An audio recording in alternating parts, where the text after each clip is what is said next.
Morning, YouTubers. Old Guy Doing Things here. Just a quick update on the Flexboss21.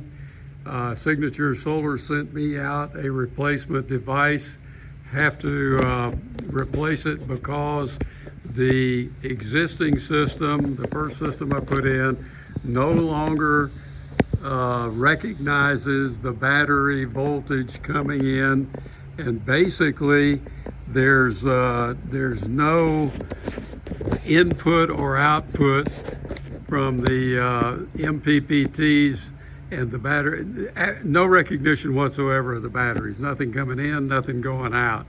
The inverter component still works fine, but apparently this is a problem that that's occurred with other units, and they were pretty quick to respond to me. In about 10 days, including a weekend, I got the replacement unit shipped in and getting ready to obviously install it now.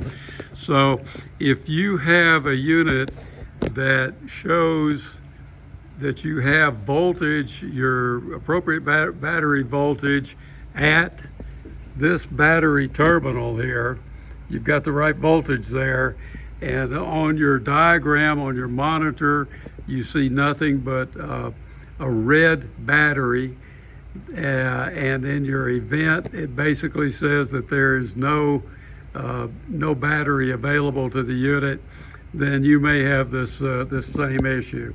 So anyway, just wanted to give you a quick heads up.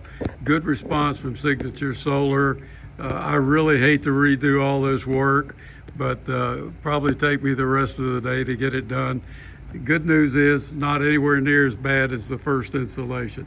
So anyway, have a good day. Bye.